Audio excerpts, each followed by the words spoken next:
Hello everyone, welcome back to the Kind Versa channel. First of all, subscribe my channel.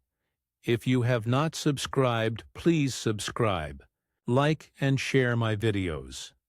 Today we are going to dive into one of the most astonishing developments in the ongoing Russia-Ukraine war, the massive drone strike operation, in which Ukraine launched 93 drones directly towards Moscow. This event shook the Russian capital, raised questions about air defense capabilities, and demonstrated how modern warfare has shifted into new technological dimensions. Our review today will break this down in terms of exterior, interior, performance, safety features, unique selling points, price, and a final conclusion so that you can understand not just what happened, but how it was executed. When we look at the exterior side of this entire operation, what we see is a meticulously coordinated swarm of unmanned aerial vehicles, each designed with sleek aerodynamic shapes to reduce detection and maximize efficiency. These drones were not just simple off-the-shelf models. Ukraine has developed and adapted various drone systems that carry explosives, electronic warfare payloads, and advanced navigation systems. On the outside, they may look like small, harmless flying machines, but the collective image of nearly 100 drones cutting through the sky toward the most heavily guarded city in Russia gives a picture of intimidation, symbolism, and raw technological innovation. The exterior design is also meant to fool radar systems, making them harder to detect. They can fly low, blend into the environment, and stretch across long distances with relatively minimal fuel. From the Russian perspective, seeing their skies filled with these buzzing machines was not only shocking, but also a psychological blow, demonstrating that even the capital city is vulnerable. Now let's move deeper into the interior of this operation, because what lies inside these drones and inside the strategic plan is far more complex than what can be seen from the outside.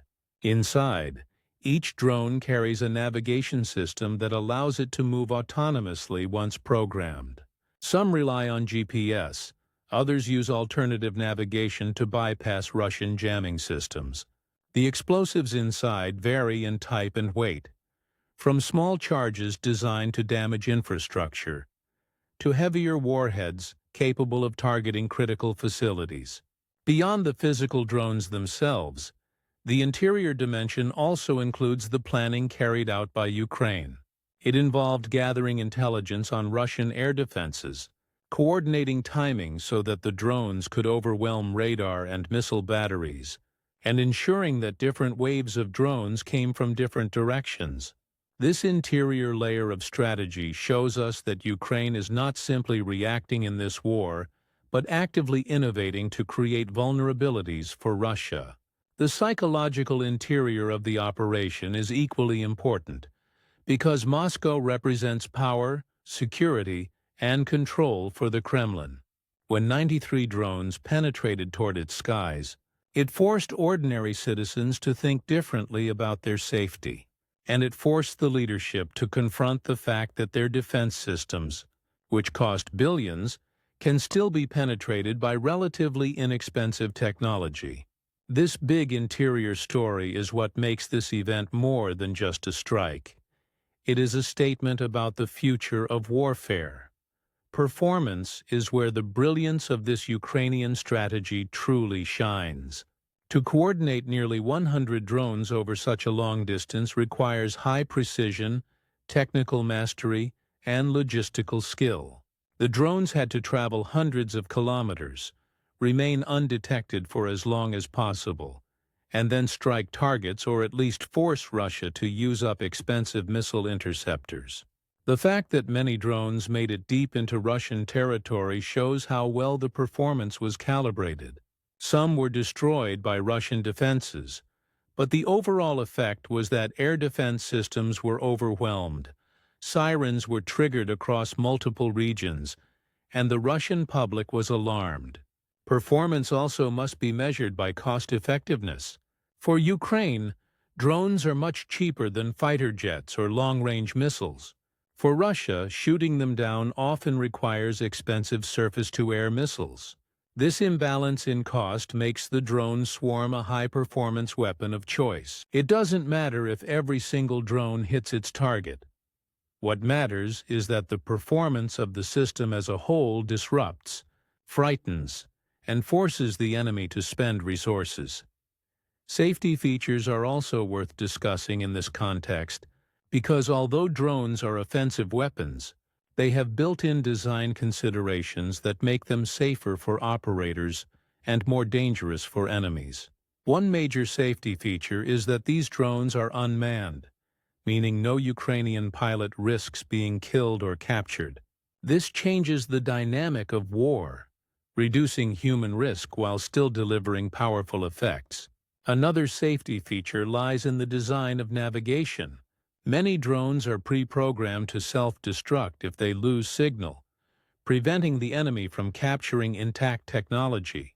Some carry jammers that can protect them against Russian electronic warfare. Others are designed to disperse into different flight paths, making it harder for air defense to knock them all out at once. From a broader perspective, safety features are also about protecting Ukrainian lives indirectly. By striking military targets inside Russia, these drones aim to reduce pressure on the front lines and give Ukrainian soldiers safer conditions. When it comes to unique selling points, this operation has many. The first unique point is scale.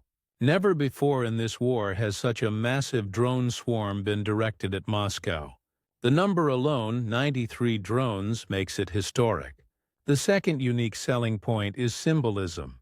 Targeting Moscow directly is not just a military maneuver but a political message that Russia's core is not untouchable. The third point is innovation. Ukraine has taken technology that was once considered secondary and transformed it into a primary tool of warfare. By doing so, it has rewritten the rules of engagement. Another unique point is the asymmetry of costs. For a relatively small investment, Ukraine forced Russia to scramble expensive systems, waste ammunition, and expose weaknesses. Finally, the psychological impact is a unique selling point in itself. While conventional missiles cause destruction, a drone swarm causes fear because it feels unpredictable, hard to stop, and ever-present. Talking about price, the economics of this strike reveal why drones have become the weapon of choice. Depending on the model, a Ukrainian long-range drone can cost anywhere from a few $1,000s to tens of thousands of dollars, while Russia's air defense missiles often cost millions. That means for every cheap drone Ukraine launches, Russia is compelled to spend exponentially more to defend. Multiply that by 93 and you can see the huge economic imbalance. This cost-effectiveness gives Ukraine a sustainable way to continue pressuring Russia, even without unlimited financial resources. Price also matters in terms of development. Ukraine has built up its domestic drone industry, creating jobs and technological expertise, while also receiving international support for production. This makes the price not only a military factor but also a strategic advantage for Ukraine's economy. For Russia, the price is the opposite. Every time drones appear, it drains money, resources, and morale. In conclusion, the 93 drone strike over Moscow represents a turning point in modern warfare. It demonstrates that even the most fortified city can be reached through innovation and persistence. From the exterior image of swarming drones filling the skies, to the interior complexity of navigation, planning, and psychological messaging, this operation tells us how the war is evolving. Performance was remarkable, forcing Russia to expose weaknesses and waste resources. Safety features protect Ukrainian operators while maximizing damage to the adversary. The unique selling points make this not just a military strike, but a political and symbolic one. The price imbalance ensures Ukraine can continue to use drones effectively as a long-term strategy. Most importantly, it leaves us with a clear message. In the age of drones, no fortress is completely safe. If you found this breakdown informative, make sure to subscribe, like, and share, because this is the kind of analysis you won't want to miss as the war continues to reshape the future of global security.